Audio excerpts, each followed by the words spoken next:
असं आकाशव्यापी व्यक्तिमत्व ज्यांना लाभलं, लोकांनी वेड्यात काढलं बरं का तुकोबरायांना आमच्या.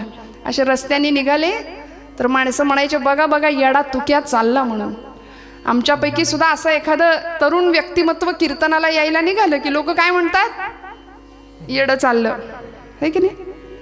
कारण कीर्तन प्रवचन हे सगळं म्हाताऱ्या माणसांनीच करायचं असा एक समाजाचा समज आहे. त्यामुळे तरुण पिढी फारशी इकडे यायला, आणि ज्याला काही येत नाही त्यांनी कीर्तन करावं असा समज आहे बहुतेक समाजामध्ये. ज्याला काही येत नाही ती मंडळी धोतर नेसतात, ज्याला काही येत नाही ती मंडळी कीर्तन करतात. पण असं आहे का हो? तुम्ही आम्ही सगळे या मार्गावरचे पायीक आहोत, या वाटेवरचे पायीक आहोत. हे आमचं तुमचं सगळ्यांचं भाग्य आहे. नामदेव महाराज म्हणले जन्मोजन्मी आम्ही बहु पुण्य केले, तेव्हा या विठ्ठले कृपा केली.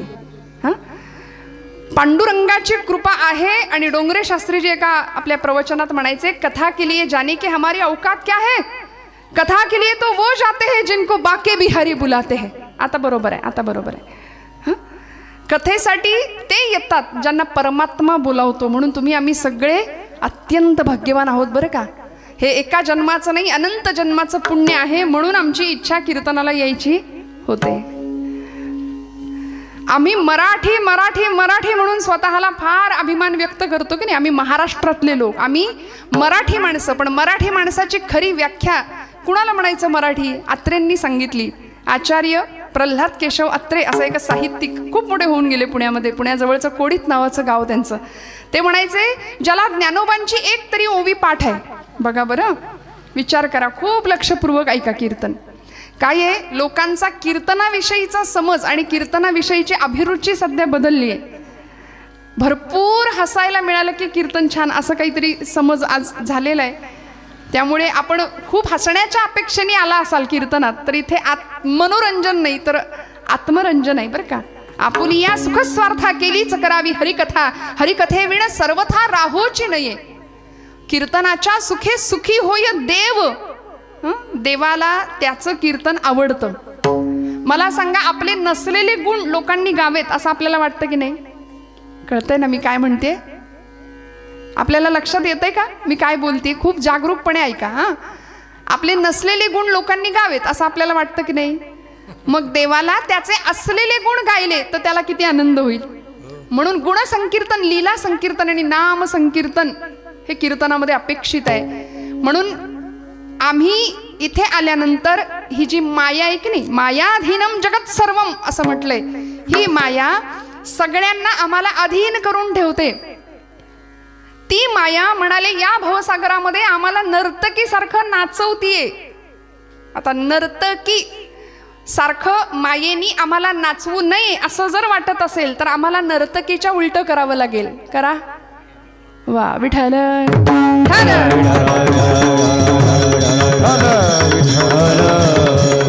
मग हे कीर्तनाचं बेसमेंट जर काय असेल, कीर्तनाचा मूळ गाभा जर काय असेल तर तो नाम आहे.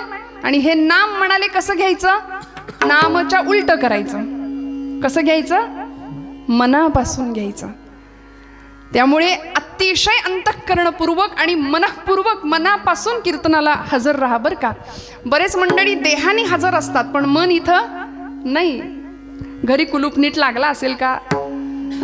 लागलं असेल की नाही या चिंतनात आम्ही इथं बसतो. 10 वेळा येताना ओढून बघू, आल्यानंतर त्याच कुलपाचं चिंतन इथं करू. त्यामुळे इथे चिंतन फक्त परमात्म तत्व, फक्त अध्यात्म, भगवंताच्या गुणांचं, लीलांचं आणि त्याच्या नामाचं.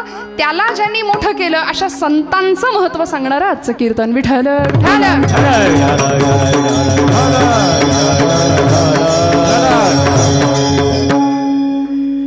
आणि म्हणून आज आचार्य अत्रेंच्या या व्याख्येकडे मी जात होते. मराठी कुणाला म्हणायचं ज्याला ज्ञानोबांची एक तरी ओवी पाठ आहे,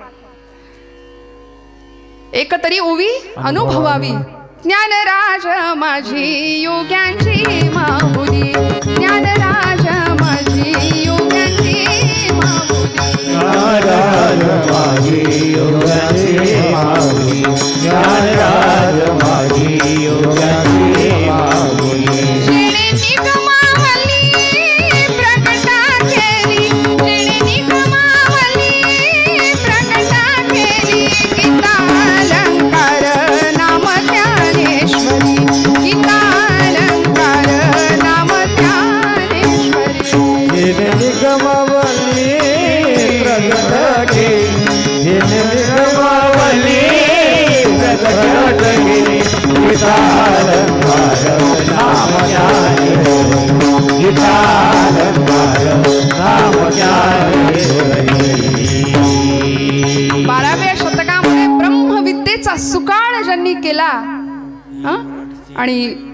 माझा मराठाची बोलू कौतुके, परी अमृता तेही पैजा जिंके. अशी माय मराठीचा खऱ्या अर्थी गौरव 12व्या शतकामध्ये ज्या ज्ञानोबारायांनी केला, त्या ज्ञानोबांच्या या भावार्थ दीपिकेतली एक तरी ओवी फार नाही, काय अपेक्षा आहे बघा.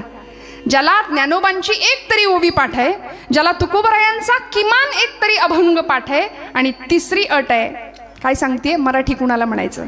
आणि तिसरी अट आहे, ज्यांनी माझ्या शिवछत्रपतींचा प्रभूंचा एक तरी गड पायाखालनं घालून आणलाय, त्याला म्हणायचं मराठी. विठ्ठल विठ्ठल.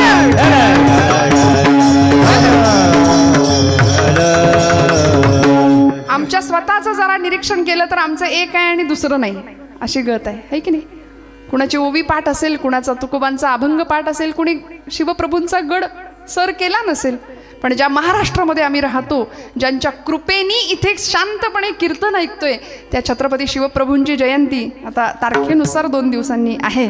त्यामुळे माझं भाग्य आहे की आपल्या सगळ्यांचं दर्शन या निमित्ताने आणि या अखंड हरिनाम सप्ताह सोहळ्यामध्ये द्वितीय दिवसाची सेवा माझ्या वाट्याला आली आज. त्यामुळे तुकोबरायांचा हा अभंग निवडलाय की जो आपल्या सगळ्यांच्या परिचित आहे, पाठांतरातला आहे. उपमा दिली बरं का तुकोबरायांनी. कुणाला दिली उपमा? संतांना दिली. अमृताच्या वेलीला अमृताचंच फळ येतं आणि त्याच प्रकारच्या बीजाचा उत्तरोत्तर विकास होत जातो, असा अभंगाच्या पहिल्या चरणाचा वरवरचा अर्थ. अमृताची वेल आहे, वेलीला जन्माला येणारं फळ. जागे आहेत ना आपण सगळे की सुरुवातीपासूनच लागली टाळी? ब्रह्मानंदी टाळी सुरुवातीपासूनच लागली का? नाही ना, शेवटपर्यंत जागे राहा बरं का. कीर्तन म्हटलं की तिला निमंत्रण नाही द्यावं लागत, ती येते. पण आपण सगळे जागे आहात या धारणेने मी कीर्तन करते बरं का. सगळे जागे राहा. काही लोक डोळे उघडं ठेवून कीर्तन ऐकतात, फार खतरनाक असतं ते.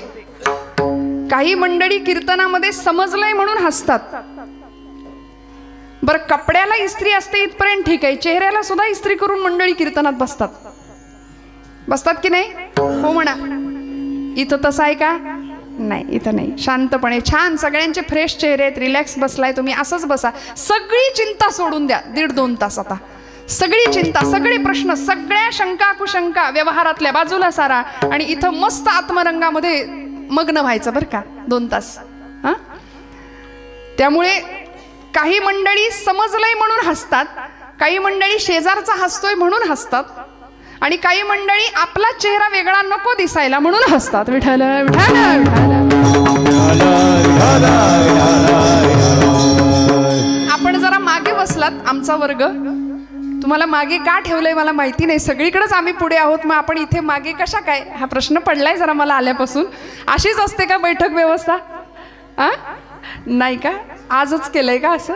बरं, आज आपला दिवस आहे बरं का, महिला मंडळ. आणि आज माझ्या परमभाग्याने इथे आल्यानंतर मला असं कळालं की इथे अत्यंत थोर अशा तपस्विनीची समाधी आहे. हरिभक्तपरायण आमच्या काशीमाई. आणि आल्यानंतर त्यांच्या चरित्राविषयी, त्यांच्या व्यक्तित्वाविषयी मला ऐकायला मिळालं की माझं भाग्य आहे की या भूमीमध्ये की ज्यांच्या पदस्पर्शानं पावन झालेली एक स्त्री संत म्हणूया, आधुनिक काळातली, या काळातली, की आज या भूमीमध्ये मला येता आलं. म्हणून आपण सर्व महिला वर्ग आज अत्यंत आनंद राहा बरं का. सगळ्या चिंता सोडून द्या. मस्त कीर्तन ऐका, जागेपणी कीर्तन ऐका. अमृताची फळे अमृताची वेली, तेची पुढे चाली बीजाची. तुकोबरायांनी उपमा दिलीये, शब्द वापरलाय अमृत. चंद्राची उपमा संतांना देऊन चालेल का हो? तुकोबरायांना देता आली असती, पण नाही दिली. चंद्राची उपमा दिली नाही, कारण तिथे काहीतरी कमतरता आहे, चंद्राला डाग आहे. मग म्हटले संतांना चंद्राची उपमा देऊन चालणार नाही. कल्पतरूची उपमा द्यावी, तर कल्पतरू काय करतो? मागितलं, इच्छा केली तरच देतो, पण संत कायमच देत राहतात. संत निर्विकल्प आहेत, कसलाही डाग नाहीये संतांच्या महात्म्याला. संत कायम जगाचं कल्याण इच्छित आहेत. चिंतामणीची उपमा द्यावी तर तिथेही तेच आहे, चिंतन करू ते मिळेल चिंतामणीकडे. पण संतांकडे कायम सडळ हाताने लेकुराचे हित वाहे माऊलीचे चित्त. आई सारखं संतांचं हृदय आहे की नाही. मग म्हणाले कल्पतरूची उपमा नाही, चंद्राची उपमा नाही, सूर्याची उपमा. सूर्य काय करतो? दाह देतो. प्रकाश देत असला तरी सुद्धा दाहक आहे सूर्य. त्यामुळे संत दाहक नाहीयेत. मृदू सबाह्य नवनीत तैसे सज्जनांचे चित्त. इतकी शीतलता, इतकी शांतता, इतकं प्रकाशमान करणारं जीवन आहे. म्हणून एकमेव उपमा तुकोबराय देतात अभंगाच्या प्रथम चरणात. अमृताची वेली तेच पुढे चाली बीजाची हे. महाराज म्हणाले वेल अमृताची आहे. वेल अमृताची असेल तर फळही अमृताचंच येणार आहे. वेल विषाची असेल तर फळही विष समान आहे. म्हणून अमृत स्वरूप असलेल्या संतांना तुकोबरायांनी त्या संतांचा गौरव केला. या अभंगामध्ये संतांचं महात्म्य सांगितलं आणि त्यांचा संग करा असा उपदेशही केला. पांडुरंगाकडे ते मागणंही मागितलं की अशा संतांचा संग मला दे. मग अमृताचं जीवन काय असतं? ज्ञानोबान रायांपासून निळोबा रायांपर्यंतची सगळी परंपरा अमृता समान जीवन ही मंडळी जगली की ज्यांनी स्वतःच्या प्रकाशाने जगाला शीतलता दिली. जे खळांची व्यंकटी सांडो तया सत्कर्मी रती वाढो भूता परस्परे पडो मैत्र जीवांचे. काय मागणं होतं? विश्व स्वधर्म सूर्ये पाहो जो जे वांछिल तो ते लाहो. प्रत्येकाला ज्याला जे हवंय ते मिळू दे. ज्ञानोबा रायांचं जीवन अमृतासारखं आहे, अमृतासारखं आहे. जगाने काय दिलं? फक्त हाल अपेष्टा निंदा अपमान छळ संन्यासाची पोरं म्हणून हिणवणूक केली नुसती. पण जगाला काय दिलं? अमृताची संजीवनी दिली. विष प्राशन केलं समाजाकडून होणाऱ्या निंदेचं आणि 12व्या शतकात चूळ भरली अमृताची. सगळ्या जगाला अमृताची सुधा दिली. आणि अशा ज्ञानोबांना समाजाने आज सोहळे निघाले, आज दिंड्या निघाल्या. पण त्या काळी म्हणून आज आम्हाला सावध व्हावं लागेल. आजही आजच्या समाजामध्ये अमृता समान असलेल्या संतांच्या चरित्रावर चारित्र्यावर चिखलफेक करणारी आजही काही करंटी माणसं समाजामध्ये आजूबाजूला आहेत की नाही? आम्हाला जागं व्हावं लागेल. दुर्जन सक्रिय होतात कारण सज्जनांची निष्क्रियता वाढते. सज्जन निष्क्रिय होतात म्हणून दुर्जनांचं तोंड चालतं, दुर्जनांचे कार्यक्रम कामं चालू राहतात. म्हणून म्हटलं आपला आवाज कमी पडतोय. ज्यावेळी गजराचा, ज्यावेळी नामस्मरणाची अपेक्षा आहे त्यावेळी वाजू की नको, वाजू की नको, वाजू की नको असं नाही करायचं. खणखण टाळीचा आवाज, खणखण मुखातनं आवाज आलाच पाहिजे. विठ्ठला विठ्ठला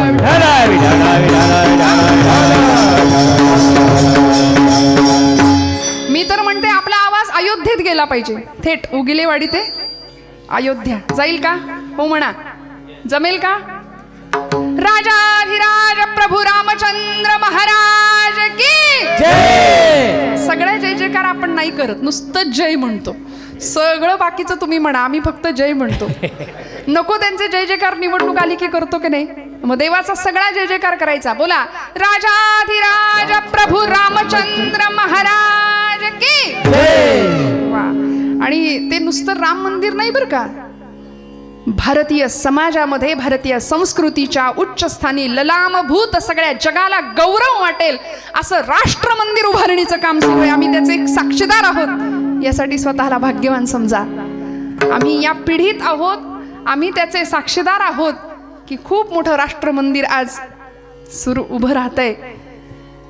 आम्ही भाग्यवान आहोत. जन्मोजन्मी आम्ही बहुपुण्य केले तेव्हा या विठ्ठले सहस्त्र जन्मा ओळखीचे एक वेळ मुखासे यावं या माऊली म्हणते. हजारो जन्मांची पुण्याई लागते भगवत नाम एकदा मुखात यायला. तुमचं माझं भाग्य म्हणून आपण आज इथे आहोत श्रोते हो. ज्ञानोबा रायांचं अमृतासारखं जीवन आहे. ज्ञानोबा तुकोबा रायांचं, नामदेव महाराजांचं ज्ञान नाम एकत्र आलं म्हणून भागवत धर्माची पताका निर्माण झाली. धर्माची पताका आहे बरं का, झेंडा पक्षाचा असतो, धर्माचा झेंडा नाही. ज्ञानाचं नामाचं टोक, भक्तीचा दांडा. आणि अशी भागवत धर्म परंपरा या मंडळींनी सुरू केली. धर्माची इमारत उभी राहिली. माऊलींनी पाया रचला, संत कृपा झाली, इमारत फळा आली. ज्ञानदेवे रचिला पाया उभारिले देवालया. नामातयाचा किंकर त्याने केला हा विस्तार. जनार्दन एकनाथ खांब दिला भागवत. तुका झाला से कळस भजन करा सावकाश.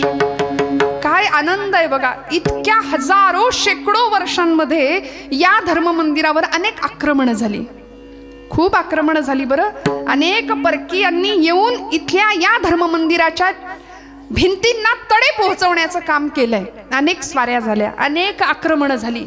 16व्या शतकात तर यवनांनी महाराष्ट्र अक्षरशः पिंजून काढला होता. लढाया कुणाच्याही असोत, स्वाऱ्या कुणाच्याही असोत, पण घरदार जळून राख व्हायची ती मराठी माणसाची. अन्याय अत्याचार व्हायचा तो मराठी मुलखाचा. जाळपोळ लुटालूट नव्हे, आपल्याच घरातल्या बाया माणसांची अब्रू लुटताना डोळ्या देखत बघण्या पलीकडे दुसरा इलाज आणि पर्याय उरला नव्हता. अशी भयान भीषण अवस्था.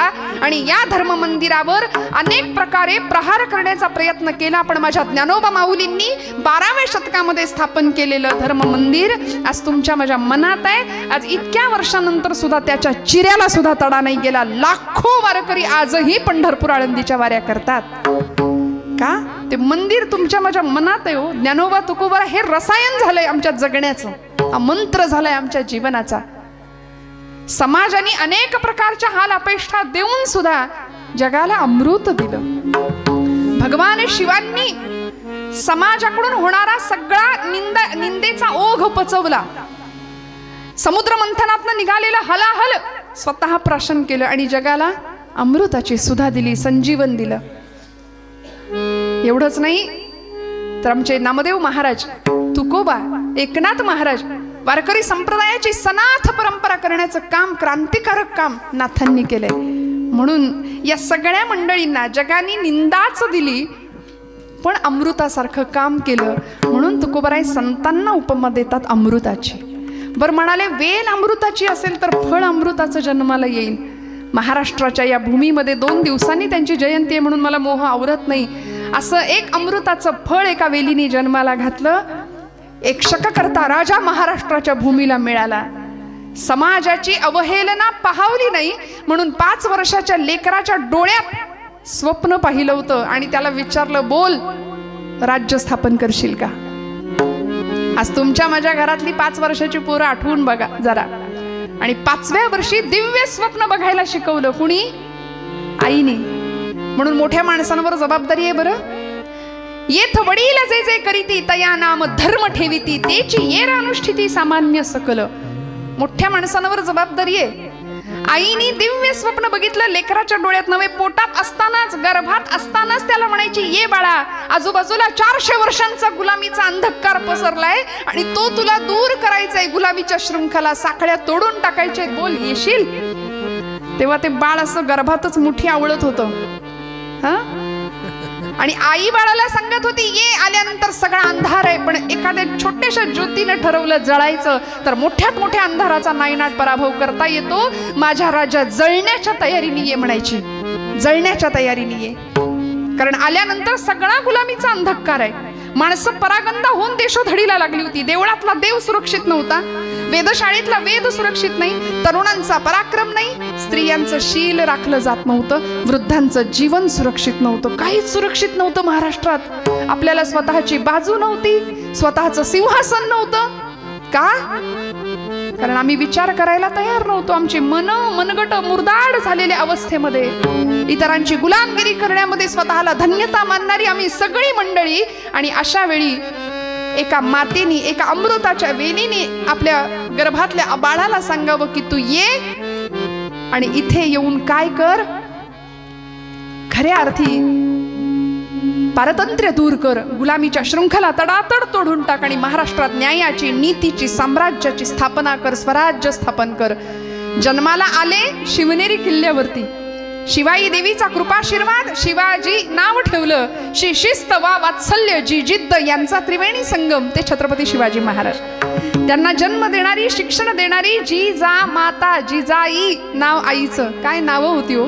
जी जिद्द, ज्या जाज्वल्य, देशप्रेम आणि ईश्वर निष्ठा यांचा त्रिवेणी संगम ती जिजाई माऊली. म्हणून म्हटलं नावामध्ये सुद्धा फार मोठं सामर्थ्य आहे बरं. आज आपण पुण्याला आलात ना आमच्या, तर बालगंधर्व रंगमंदिरासमोर झाशीच्या राणीचा पुतळा आहे, बघितला असेल कित्येकांनी.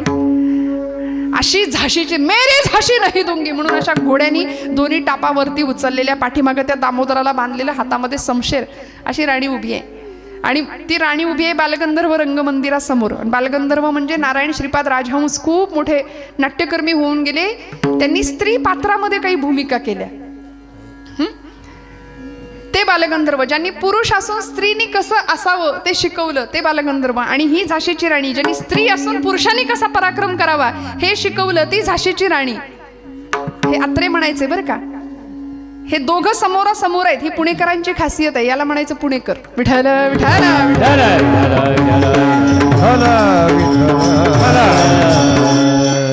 म्हणून आमचे ज्ञानोबा म्हणाले पुण्याची गणना कोण करी. म्हणून म्हणाले का अहो पुण्याची नाही जागे आहेत की नाही. ठल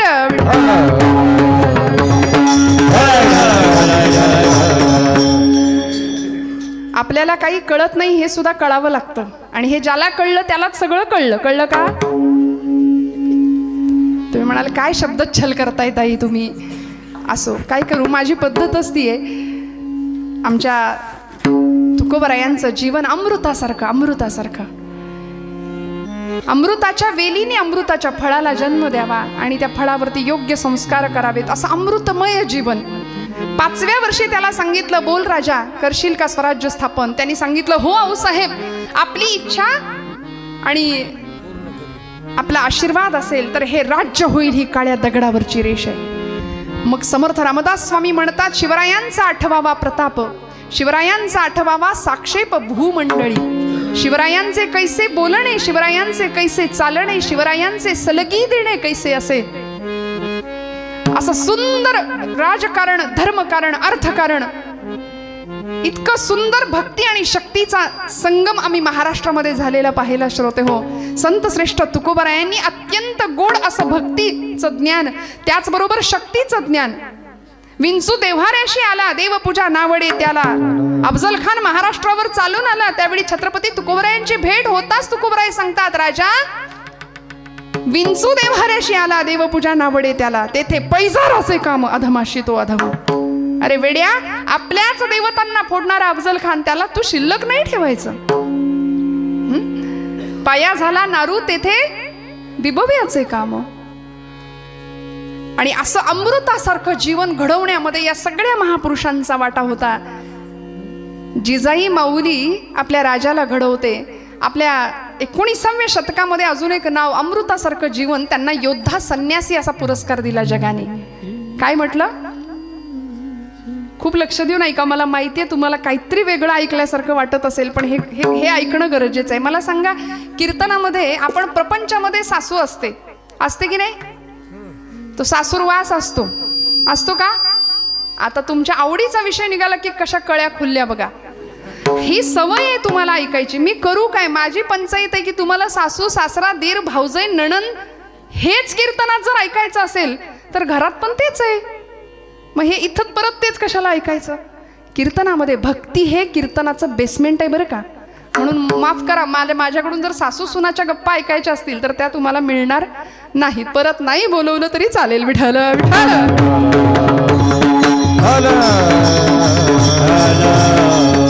कीर्तनामध्ये सासू कशाला पाहिजे. कीर्तनात सून कशाला पाहिजे. कीर्तनात फक्त देव आणि भक्त. हा अद्वैती तो नाही माझे समाधान. अद्वैती तो नाही माझे समाधान. अद्वैती तो नाही माझे समाधान. अद्वैती तो नाही माझे समाधान. देवुनी निराळा देवुनी निराळा राही माझा देव भक्त पाळा सुखाचा सोहळा. देव भक्त पाळा सुखाचा सोहळा. काय म्हणले तुकोबराय. अद्वैती तो माझे नाही समाधान ठेवूनी निराळा राही मज. भगवंता मला अद्वैत नको मला द्वैत पाहिजे. तू आणि मी. तू तिथं उभा आहे मी तुझं कीर्तन ऐकतोय. तू तिथं उभा आहे मी तुझं कीर्तन करतेय. तू तिथं उभा आहे आम्ही तुझं नाम संकीर्तन करतोय. आणि म्हणून म्हटलं भक्ती हा कीर्तनाचा पाया असला पाहिजे. सासू सासूनांच्या गोष्टी नाही बरं का. ज्या तुकोबरायांनी आम्हाला संतांना अमृताची उपमा दिली त्या तुकोबरायांचं जीवनचरित्र आठवा. काय म्हणतात महाराज. बरे झाले देवा निघाले दिवाळे, बरी या दुष्काळे पीडा केली. बरं झालं म्हणाले, बरं झालं दुष्काळ आला, बरे झाले देवा बाईल कर्कशा, बरी ही दुर्दशा जनामध्ये. बरं झालं म्हणले मला अशी बायको दिलीस देवा. का?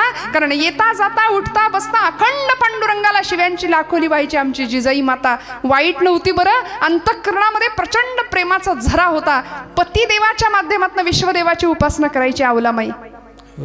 रोज तुकोबराय, प्रपंचाकडे लक्ष नाही. दुष्काळात लोक गांजले, माणसं परागंदा झाली, नवे गुरं ढोरं अन्न पाण्या वाचून मरून गेली.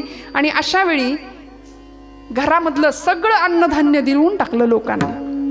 कर्ज खत 14 पोती भरून कर्ज खत होती महाराजांच्या घरात, ती सगळी इंद्रायणीच्या डोहामध्ये बुडवून टाकली आणि रिकामे झाले. संसार तापे तापला तोची परमार्थी भला, या न्यायानी सगळं देऊन टाकलं. आणि पांडुरंग पांडुरंग करत घरातनं बाहेर पडायचे. एकदा आळंदी, एकदा पंढरपूर, एकदा पंढरपूर, एकदा आळंदी. घरात थांबायला तयार नाही. उरला वेळ भामनाथाचा, भामचंद्राचा भोरप्याचा डोंगर, डोंगरावर जाऊन बसावं. पांडुरंग हरी वासुदेव हरी, पांडुरंग हरी वासु, अखंड नामस्मरण. पण आवलीला चैन पडायचं नाही. ती विचारायचे, धनी तुम्ही रोज लोकांचं पाय पकडण्यासाठी जातायसा, पर माझ्या संसाराची पार धुळधान झाली, त्याच्याकडे वाईस बघा. तुकोबरायांनी म्हणावं, आवले अगं जिजे, अगं कशापायी काळजी करतेस? अगं ज्यानं चोच दिली तो चारा देणारच आहे नव, कशाला चिंता करतेस? तो सगळ्या चिंतांचं हरण करणारा माझा पांडुरंग तिकडे विटेवर उभा आहे, तू कशाला चिंता करते? आणि मग घरातली पोरं 4-4 दिवस उपाशी, 15-15 दिवस तुकोबराय घरात नाहीत. ही श्रीमंताची लेक होती, पण स्वाभिमानी होती. घरात नाही, शेजारी कामं करायची, दळण कांडण शिवणं टिपणं काय असतील ते. पूर्वीची माणसं गरीब होती पण मनानं श्रीमंत होती. आता मनाची श्रीमंती संपली. पैसा हेच सर्वस्व झालंय आज समाजाचं. मला सांगा, सगळ्या जगाची भूक काय आहे सध्या? काय आहे? फक्त पैसा, सत्ता, संपत्ती, लौकिक, मानमरात, प्रतिष्ठा. सगळी मंडळी एवढं जपायसाठी जीवाचं रान करतायत, हाडाची काढ करतायत, रक्ताचं पाणी. वा वा, याला म्हणायचं मग आता तुम्ही जागे आहेत नक्की ना? विठ्ठल विठ्ठल.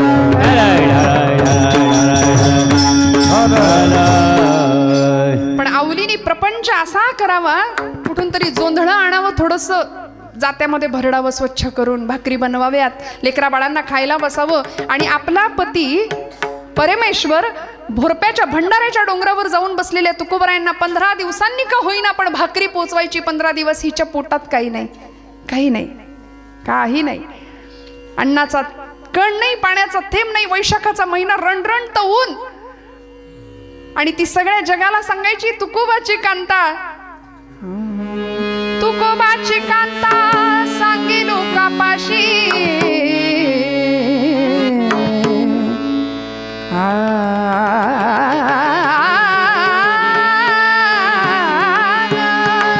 तुकोबाची कांता सांगे लोकापाशी, जातो माझा वेडा पंढरीशी, जातो माझा वेडा पंढरीशी, जातो माझा वेडा पंढरीशी, जातो माझा वेडा पंढरीशी, जातो माझा वेडा पंढरीशी, जातो माझा वेडा पंढरीशी.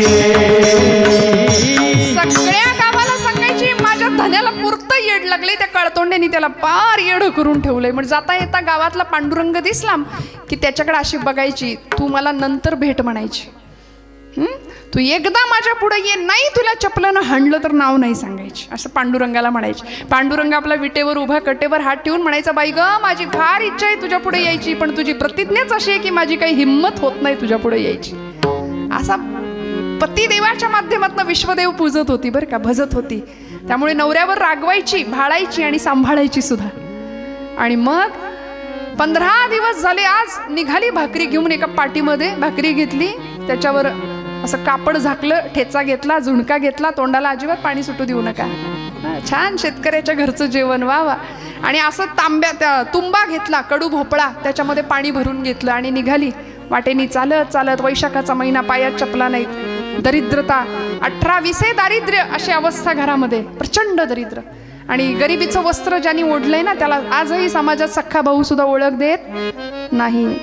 हा, पैसेवाला जर समोर ना असला, नातं नसलं तरी त्याला रावसाहेब काकासाहेब म्हणून त्याच्या मागं फिरतील. ही पैशाची किमया आहे. आज होतं ते वस्त्र नेसलं आणि निघाली बरं का वाटेनं चालत चालत चालत. वैशाखाचा महिना, रणरणतो ऊन, पायात चप्पल नाही, करवंदीच्या जाळ्या लागल्या भोरप्याच्या डोंगराकडे जातानाच्या. आणि अनाहूतपणे वाटेमध्ये पडलेला एक काटा, त्या काट्यावर गचकन पाय पडला आणि अर्धा वीत लांबीचा काटा टाच फोडून बाहेर आला. भळभळभळ रक्त व्हायला लागलं. मटकन खाली बसली, तुंबा फुटला, पाणी सांडून गेलं, भाकरी मातीत पडली. आणि काट्याच्या वेदनेपेक्षा जास्त वेदना झाली जेव्हा नवऱ्यासाठी आणलेली भाकरी मातीत पडलेली बघितली. पटकन भाकरी घेतली आणि त्याही परिस्थितीत मेल्या काळतोंडे, अरे कशापायी माझ्या मागं लागलायस म्हणून पांडुरंगाला शिव्यांची लाखोली. आणि त्या परिस्थितीत, त्याही अवस्थेत भगवंत म्हणतो, आली या आघात निवाराया. आला भगवंत पांडुरंग परमात्मा. वेश बदलला, विटेवरनं खाली उतरले, विचार केला आहे असाच तिच्या पुढे जाऊन उभा राहिलो तर आपलं काही खरं नाही म्हणले. म्हणून रूप बदललं, गुराख्याच्या पोराचं रूप घेतलं, काळा दोरा गळ्यात घातला, लंगोट लावली, घुंगराची काठी, कांबळं टाकलं पाठीवर, निघाले तिच्या मागे येऊन उभं राहिले. हाक मारली, माय काय झालं ग? ती म्हणली, मेल्या काळतोंड्या, इतके दिवस या भागात कधी दिसला नाहीस आणि आता कुठून आलायस? तो म्हणला, तू बोलवलं म्हणून आलोय. बरोबर जास्त बोलू नको म्हणली, माझ्या पायात गेलाय काटा, तुला काढता येतो का? ते हसलेन म्हणले, माय आतापर्यंत कैकांचे काटे काढलेत मी. माझी हिस्ट्री जर वाचशील तर अशा अशांचे काटे काढलेत की त्यांची नावं पुसली इतिहासात न. बोल, काढू का तुझा मुडद्या? बघतो काय, काढ की काटा म्हणून पाय दिला आवलीने. आणि असा पाय घेतला, देव इच्छी रज चरणीची मागणी. काय भगवंतांच्या अमृत हस्ताचा स्पर्श अवलीच्या पायाला झाला. श्रोते हो, पायातली वेदना संपली, काटा केव्हा निघाला कळलं नाही. पाय झपकन मागे घेतला, भाकरी घेतली, डोक्यात विचार आला, एकच भाकरी आहे, हे खाल्ल्याशिवाय राहणार नाही, ते दिल्याशिवाय राहणार नाही. येडं माहिती होतं स्वभाव. प्रार्थना करावी आई मंगळाईला, आणि आई मंगळाई म्हणजे साक्षात जगदंबा आदिशक्ती. ती विचार करते, चला आज हिच्या निमित्तानं का होईना आपल्या नवऱ्याला आपल्या हातचं जेवायला मिळतंय. नाहीतर इलेक्शन लागल्यापासून घरी जेवायला तयारच नाही. त्यामुळे तिने, आई मंगळाई म्हणजे आदिशक्ती, सगळी कृपा केली. अशा टम्म टरारा फुगलेल्या भाकऱ्या, ठेचा, झुणका, काय थाट होता. आली तुकोबरायांच्या समोर. तुकोबरायांना आवडीने घास भरवायला लागली. हो, अमृताचं भोजन त्या दिवशी करतायत सगळे. समोर आवली, इकडे तुकोबराय, इकडे अनेकांचा बाप असलेला पंढरीश पांडुरंग, इकडे मंगळाई म्हणजे आदिशक्ती रुक्मिणी माता. प्रत्येक जण एकमेकाला घास भरवतोय, मी नाही तू खा असं म्हणतोय. का? परमात्मा तृप्त होत होता. आवलीच्या आयुष्यामध्ये संग मिळाला तुकोबरायांचा. परिणाम असा झाला की पांडुरंगाची कृपा झाली. नवे पांडुरंग परमात्मा आला, काटा सुद्धा टोचू न देण्याची जबाबदारी तो घेतो. फक्त त्यासाठी काय करावं लागेल? तुकोबराय सांगतात अभंगाच्या द्वितीय चरण. ऐसियाचा संग देई नारायणा, ऐसियाचा संग देई नारायणा,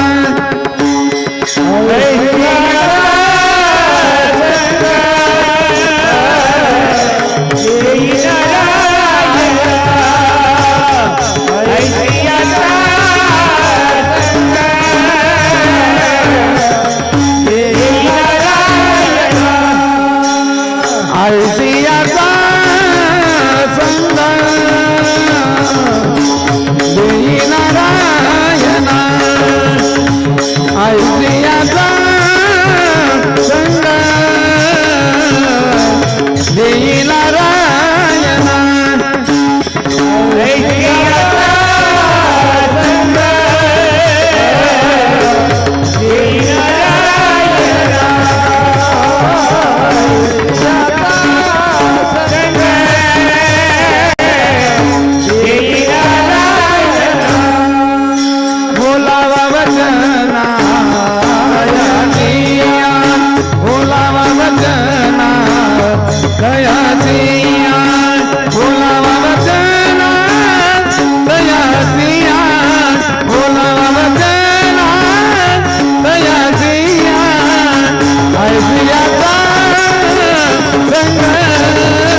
बघूया. काही मंडळी घड्याळ बघतायत.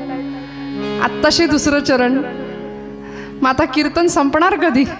पण काळजी करू नका, घड्याळातले 12 नाही वाजवणार, कीर्तनातले तर त्याहून नाही. विठ्ठल विठ्ठल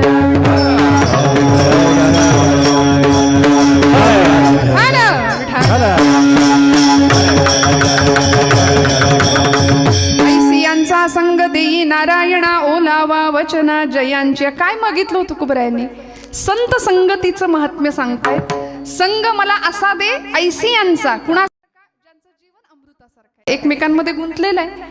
अमृताची फळे अमृताची वेली, तिची पुढे चाली बीजाची. ऐसियांचा संग देई नारायणा ओलावा वचना जयांची. आता वचन ओले म्हणजे काय हो? तुकोबराय म्हणतात ओलावा वचना जयांची. अशांचा संग मला तू दे भगवंता, ज्यांच्या वचनांमध्ये ओलेपणा आहे. म्हणजे काय? ओलं कसं? शब्द कसे भिजवायचे? शब्दांवर पाणी ओतायचं का? कसं बोलायचं? नामदेव महाराजांनी सांगितलं बरं का, बोलू ऐसे बोल बोल बोलू ऐसे बोल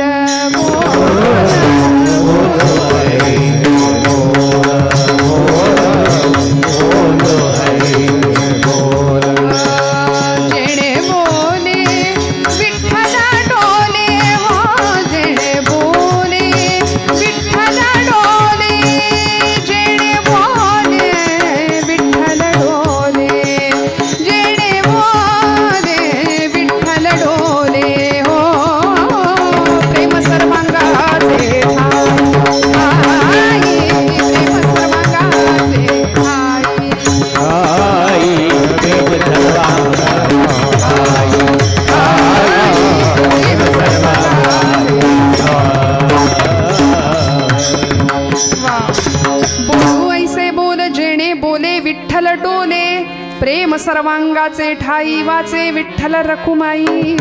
तुमच्या माझ्या बोलण्यामध्ये संतांचं बोलणं असं आहे बरं का, की दुसऱ्याच्या हृदयातली संवेदनशीलता, दुसऱ्याच्या हृदयातलं दुःख ज्याला कळतं असं अंतःकरण आहे संतांचं. त्यामुळं बोलणं लागणार नाही, टोचणार नाही. तुम्हाला मला असं बोलायला जमतं का? नाही म्हणताय ना? नाही जमत. मान्य करताय हे मोठेपण आहे आपलं. आम्हाला असं जमत नाही. कसं बोलावं, कशी आचारसंहिता सांगितली संतांनी बघा तुम्हाला. आमच्या बोलण्यामध्ये विठ्ठल असावा, आमच्या चालण्यामध्ये विठ्ठल असावा, आमच्या प्रत्येक कर्मामध्ये प्रत्येक कर्म त्याला अर्पण करावं. यद भयात वाती वातो यम सूर्यस्तपती यद भयात वर्षत इंद्रो दहत्यग्निः मृत्युश्चरति पंचमहा. सगळंच जर त्याच्या सत्तेने चाललंय तर आम्ही कोण? म्हणून आमच्या प्रत्येक कर्मात भगवंत असावा. बोलावा विठ्ठल पाहावा विठ्ठल, बोलावा विठ्ठल पाहावा विठ्ठल, बोलावा विठ्ठल बोलावा विठ्ठल, बोलावा विठ्ठल बोलावा विठ्ठल, बोलावा विठ्ठल पाहावा विठ्ठल. करावा विठ्ठल करावा विठ्ठल करावा विठ्ठल, जीव भाव बोलावा विठ्ठल पाहावा विठ्ठल, बोलावा विठ्ठल पाहावा विठ्ठल करावा विठ्ठल, जीव भाव बोलावा विठ्ठल, बोलावा विठ्ठल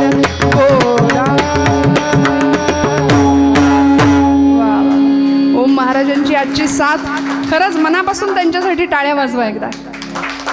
वा, नादब्रह्माची इतकी गोड सेवा करतायत अनेक वर्षांपासून. खूप लहानपणापासून हे वाद्य त्यांच्या हातात आहे बरं का. भगवंताची कृपा असल्याशिवाय या निर्जीव चांबड्यातनं तुमच्या माझ्या हृदयाला हेलावून टाकणारा आवाज निघणार नाही.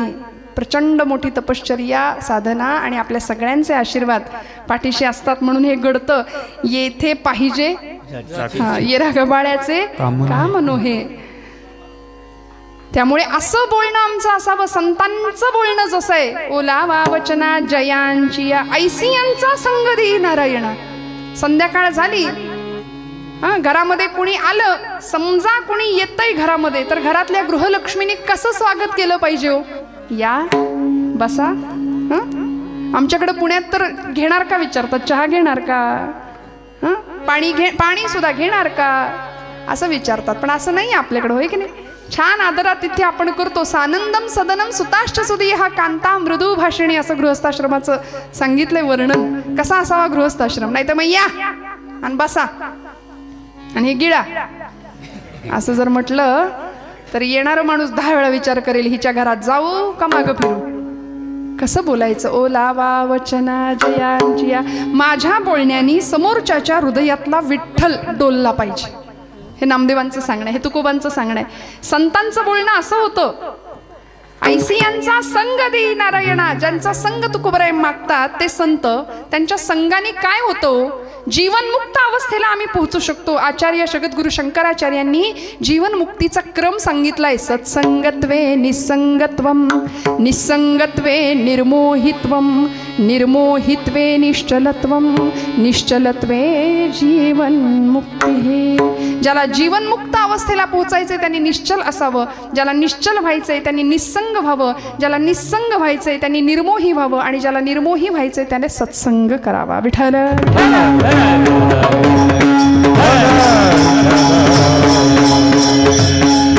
म्हणे संतांचा संग करायला सांगितलं. अमृतासारख्या जीवनाच्या लोकांच्या सहवासात राहायला शिकवलं. मग म्हटले ती माणसं ओळखायची कशी काय? सूर्याचेही चित्र काढो पाहे, परी प्रकाशाचे अंग आणिता नये. मोठ्या जगप्रसिद्ध चित्रकारांनी छान सूर्याचं चित्र, पोर्ट्रेट तयार केलं. मोठ्या कॅनव्हासवरती मोठा सूर्य त्यांनी रेखाटला आणि घरामध्ये ठेवून दिलं चित्र. जागे आहेत का आपण सगळे? लक्ष द्या जरा, छान ऐका बरं का. लक्ष देऊन ऐकलं की कळणार आहे. मोठं सूर्याचं चित्र घरामध्ये आणून ठेवलं आणि अचानक लाईट गेले. कुणीतरी म्हणाला, अरे ते चित्र काढले ते आणा ना, म्हणजे लाईट प्रकाश येईल. तसं संन्यासाचे सोंग संपादिता, चांग परिवैराग्याचे अंग आणिता नये. सूर्याचं चित्र आम्हाला प्रकाश देणार आहे का? तसं म्हणाले साधूचं संन्यासाचं सोंग करून साधू बनता येईल का? तुकोबराय म्हणतात, ऐसे संत झाले कली, ऐसे संत झाले कली, ऐसे संत झाले कली, संत झाले कली, ऐसे संत झाले कली, ऐसे संत झाले कली, ऐसे संत झाले कली, हो ऐसे संत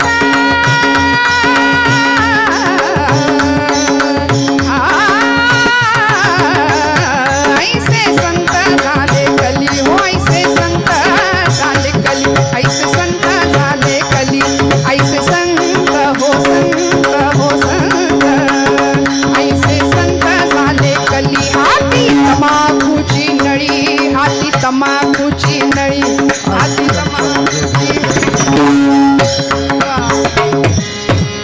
ऐसे संत झाले कली. महाराज म्हणले हाती तमाखूची नळी, भांग भुरका हे साधन, पचनी पडे मद्यपान. असे म्हणले कलियुगात संत. मग आता संतांना ओळखायचं कसं? ज्यांचा संग करायचंय ते संत. भगवी कपडे, रुद्राक्षांच्या माळा, भस्माचे पट्टे अंगावर, असा सगळा वेश असेल तर त्याला संत म्हणायचं का? प्रश्न आहे.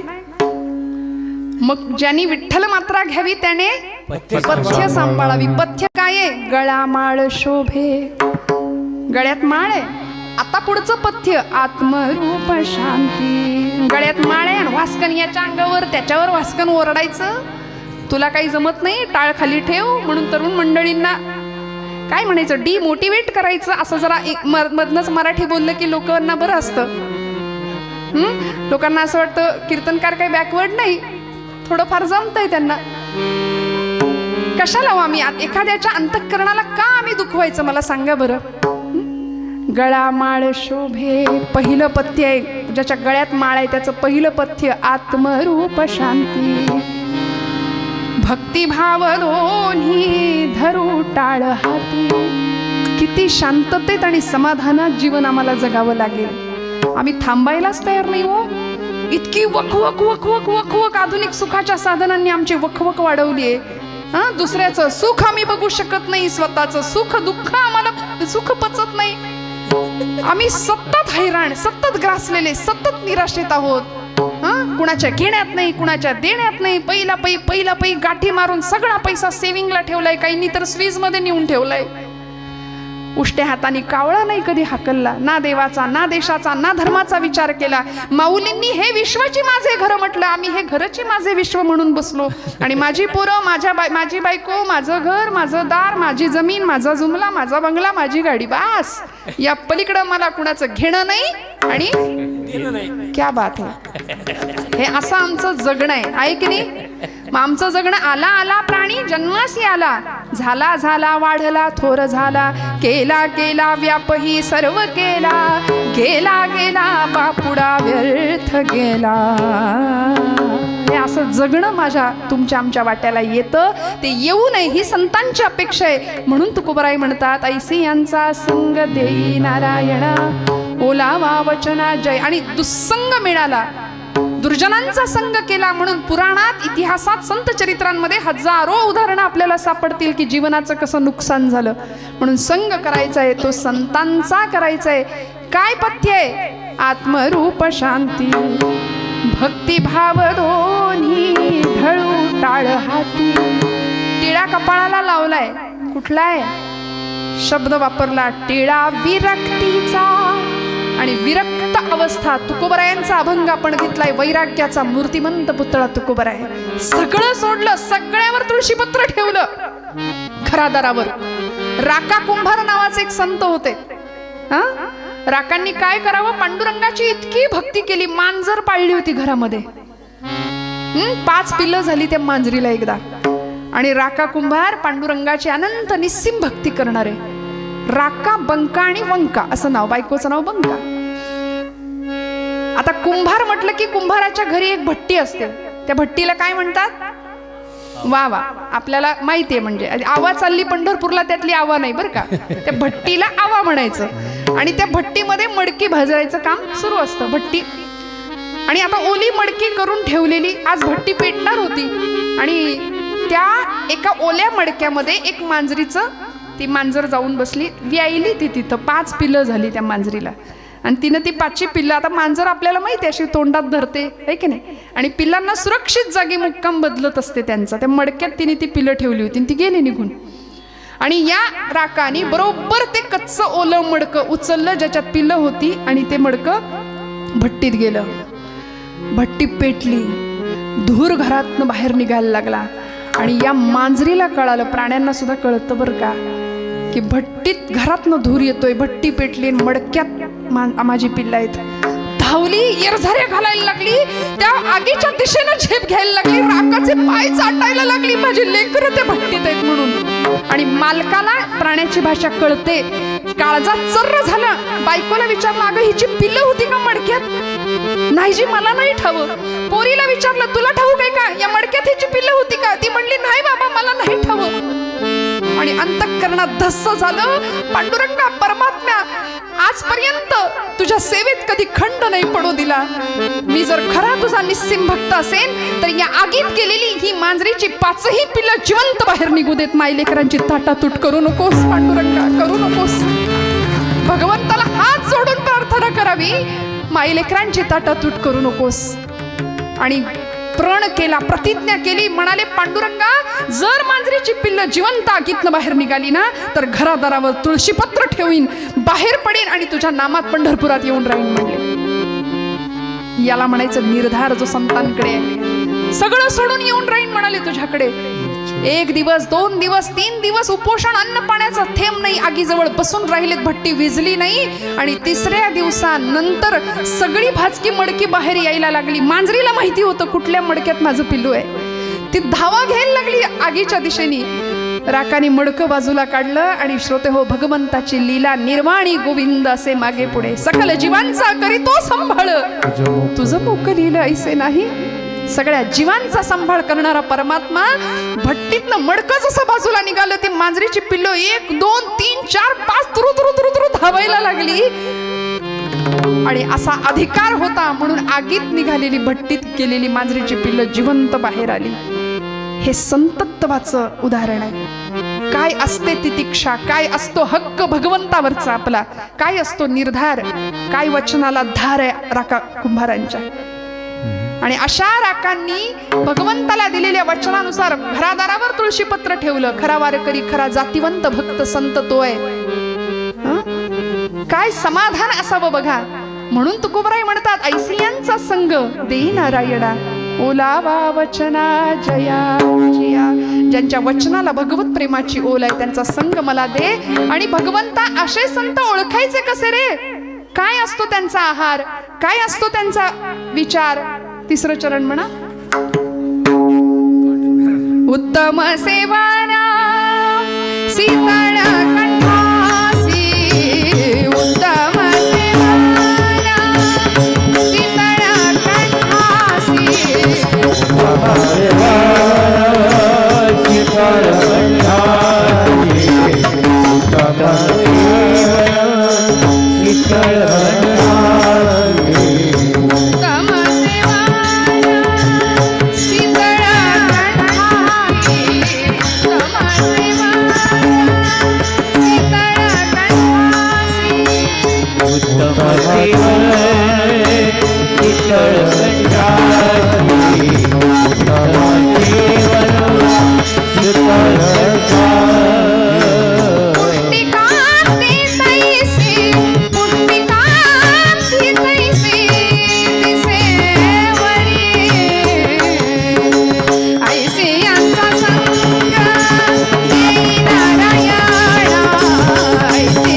उत्तम सेवाना शीतळ कंठासी. पुष्टिकांती तैसी दिसेवरी. ऐसियांचा संग देई नारायणा ओलावा वचना जयांजिया. ज्यांचं सेवन शीतळ आहे, उत्तम सेवन शीतळ कंठासी. श्रोते हो, मांसाहार हा माणसाचा आहार नाहीये, एवढं माणसाने पक्क लक्षात ठेवावं. जीवो जीवस्य जीवनम ही जंगलची साखळी आहे, हा जंगलचा न्याय आहे. वाघानं एखादं श्वापद मारलं तर त्याला पाप नाहीये, निसर्गानं ते त्याचं अन्न निर्माण केलंय. पण माणसाचा आहार नाहीये हा, हे आम्हाला कळावं याकरता तुकोबराय उदाहरण देतात. ऐसी यांचा संग देई नारायणा. ते ओळखायचे कसे? म्हणाले उत्तम सेवन शीतळ कंठासी पुष्टकांती तैसी दिसेवरी. कितीतरी योगी ध्यानी तपस्वी धारणा योग धारणेच्या जोरावरती वायू भक्षण करून राहणारे संत होते. अनेक संतांची उदाहरणं सांगता येतील. रामकृष्ण परमहंस नावाचे स्वामी विवेकानंदांचे सद्गुरू होते की ज्यांनी आपल्या शिष्यामध्ये एवढं परिवर्तन घडवलं की त्यांनी विवेकानंद होऊन शिकागोची विश्वधर्म सर्वधर्म परिषद गाजवली, विश्वबंधुत्वाचा संदेश जगाला दिला. त्याच स्वामी विवेकानंदांचा गुरुजींनी एकदा सांगितलं होतं की म्हणाले तू परदेश दौऱ्यावरून आल्यानंतर किंवा जाण्यापूर्वी एकदा कलकत्त्याला पवनहारी बाबा असे साधू आहेत, संन्यासी, त्यांची एकदा भेट घे म्हणाले. पण कामाचा व्याप मागे लागला, परदेश दौरे झाले स्वामीजींचे आणि ते ज्यावेळी आले परदेशातनं त्यावेळी लक्षात आलं की आपल्या गुरुदेवांनी सांगितलंय की असे असे बाबा आहेत, साधू आहेत, त्यांच्याकडे जा, त्यांची भेट घे. मग ते म्हणले गुरु आज्ञा गेलं पाहिजे. ते गेले आणि पवनहारी बाबांच्या आश्रमामध्ये गेले. तिथं गेल्यावर कळलं त्या बाबांनी सुद्धा समाधी घेतली होती, ते भेटले नाही. परिणाम सगळा आश्रम फिरून बघायला लागले. एक विद्यार्थी होता, त्यांचा शिष्य होता, तो त्यांना दाखवत होता आश्रम फिरून बरं का. आणि दाखवत असताना स्वामीजी त्याला म्हणाले एक प्रसंग सांग म्हणले साधूंचा, पवनहारी बाबांच्या आयुष्यातला एखादा प्रसंग सांग मला. तो म्हणला सांगतो. काय झालं माहितीये, एक दिवस आमच्या आश्रमामध्ये दुपारच्या वेळी चोर शिरला होता आणि साधू आमचे बाबा पवनहारी बाबा झोपले होते दुपारची वामकुक्षी. आता वामकुक्षी ती दुपारचीच असते, वामकुक्षी घेत होते आणि त्यांच्या कुटीमध्ये झोपडीमध्ये तो चोर डायरेक्ट त्यांच्या कुटीत शिरला. आजूबाजूचं सगळं सामान घेतलं त्यांनी, जमा केलं आणि एका पोत्यात भरलं तो निघायला लागला. जाता जाता त्याचा पाय बाबांना लागला. त्या पायाच्या धक्क्याने बाबा उठले आणि एवढं धडधाकट शरीर, अशी पवनहारी असून सुद्धा पुष्टकांती तैसे दिसेवरी असं शरीर धडधाकट होतं. त्याला बघून त्या चोराला घाम फुटला. ते धूम ठोकली, त्यांनी पोतं तिथंच टाकलं आणि धावत सुटला. तो धावतोय, पवनहारी बाबांनी ते पोतं उचललं आणि त्याच्या मागे धावत सुटले. आता चोराला असं वाटलं मी धावतोय, माझ्या मागे धावताय तिथपर्यंत ठीक आहे, पोतं घेऊन का धावतायत कळलं नाही. पण संत असे असतात हो, धावत धावत धावत असा अंधाऱ्या जंगलात तो पळायला लागला. त्याच्या मागे पवनहारी बाबा त्याच्या बगलेला असं त्या कॉलरला धरलं त्याच्या आणि म्हणले, अरे थांब, किती पळशील लेकरा. अंगावरच्या उपवस्त्राने त्याच्या कपाळावरचा घाम टिपला. म्हणले, हे तुझं पडलं होतं तिथं, मी तुला द्यायला आलोय, घे.